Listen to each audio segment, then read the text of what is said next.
মার্কিন যুক্তরাষ্ট্রের সাথে বাংলাদেশের যে সম্পর্ক, সেই সম্পর্কের এখন হাল হকিকতটা কি? বিশেষ করে ডোনাল্ড ট্রাম্প ক্ষমতায় আসার পরে মার্কিন যুক্তরাষ্ট্রের নীতিতে নানান ধরনের পরিবর্তন এসছে এবং হঠাৎ অনেক পরিবর্তন আসছে। এরকম বাস্তবতায় আপনারা একটা ইন্টারিম সরকার হয়ে সেই দেশের কাছ থেকে বিপুল পরিমাণ অর্থ ব্যয়ে বোয়িং কিনছেন। সেইটা আসলে কেন? বা সেইটার যৌক্তিকতা কখনো নিয়ে প্রশ্ন উঠতে পারে কিনা অদূর ভবিষ্যতে? এখানে দেখুন, এখানে দেশের স্বার্থটাকে দেখা হয়েছে কিন্তু। আমরা দেখেছি যে আমরা কি করতে পারি। কারণ আমাদেরকে যে একটা সহনীয়, আমি খুব ভালো তো বলবো না, সহনীয় যে একটা ট্যারিফ স্ট্রাকচার দেওয়া হয়েছে, এটা কিন্তু তাদের প্রত্যাশা হচ্ছে যে আমরাও যতটুকু পারি তাদের কাছ থেকে কিনবো। কাজে যেটুকু আমাদের স্বার্থের মধ্যে বাধা সৃষ্টি করছে না, সেটুকু কেনার চেষ্টা করাই প্রয়োজন। এটা হলো দেশের স্বার্থে প্রয়োজন। আমরা গম কিনছি, আমরা সয়াবিন কিনছি, বিমানের জন্য আমাদের এয়ারক্রাফট কিনতেই হবে। আমি বিমান যখন প্রথম কর্পোরেটাইজ করা হয়, 100 টাকার শেয়ার কিনে আমি এটা ডাইরেক্টর হয়েছিলাম। 7 জন সচিব, মানে 6 জন সচিব এবং একজন ক্যাবিনেট সেক্রেটারি ছিলেন এটার বোর্ড মেম্বার, আমি তার মধ্যে একজন ছিলাম।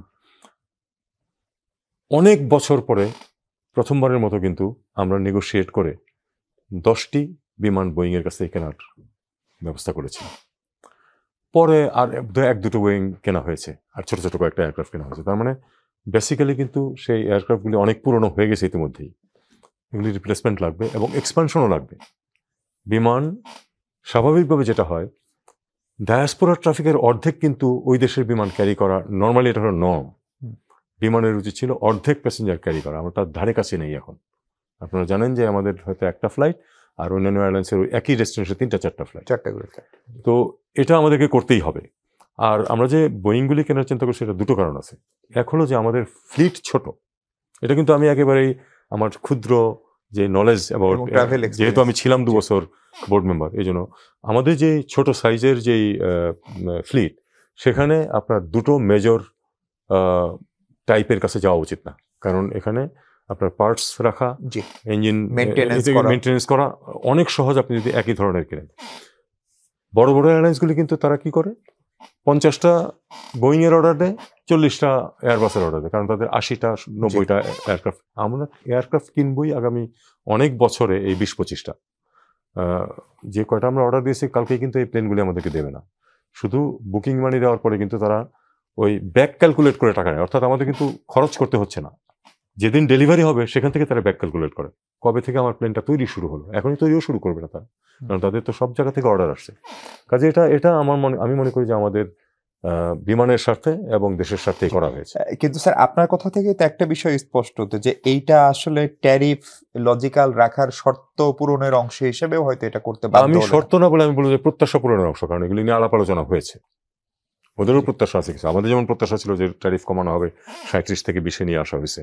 একইভাবে ওদেরও প্রত্যাশা ছিল, আমরা তাদের প্রত্যাশা পূরণের চেষ্টা করছি, আমাদের স্বার্থ বজায় রেখে তারা তাদের প্রত্যাশা পূরণের চেষ্টা করছে। আমি এভাবেই দেখবো এটা। মার্কিন যুক্তরাষ্ট্র এবং সেন্ট মার্টিন নিয়ে নানান আলোচনা, বিশেষ করে বাংলাদেশের ডিপসিতে তেল গ্যাস অনুসন্ধান, যুক্তরাষ্ট্রের কৌশলগত কারণে একটা ঘাঁটি স্থাপন, সেগুলো নিয়ে নানান রকম খবর বাতাসে বের হয়। আদৌ কি যুক্তরাষ্ট্র এ ধরনের কোনো ইন্টারেস্ট কখনো অফিসিয়ালি এক্সপ্রেস করেছে, বা আপনাদের কাছে অফিসিয়াল কোনো ভার্সন আছে? অন্তত পররাষ্ট্র মন্ত্রণালয়ে নাই, এটা আমি নিশ্চিন্ত। এরকম কোনো প্রস্তাব তাদের পররাষ্ট্র মন্ত্রণালয়ে নাই। তেল গ্যাস অনুসন্ধানে যেটা কথা বলছেন, আমরা কিন্তু গত 10-11 বছরের চেষ্টা করেও কাউকে কিন্তু আনতে পারিনি। কাজেই যদি আমি মনে করি যে আমেরিকান কোনো কোম্পানি যদি রাজি হয়, সেটা বরং আমাদের স্বার্থে। আমাদের অবশ্যই দেখতে হবে শর্তাবলী কি হয়, কিন্তু আমরা কিন্তু এ পর্যন্ত চেষ্টা করে কাউকে আনতে পারিনি আমাদের সমুদ্রের তেল গ্যাস অনুসন্ধানের জন্য।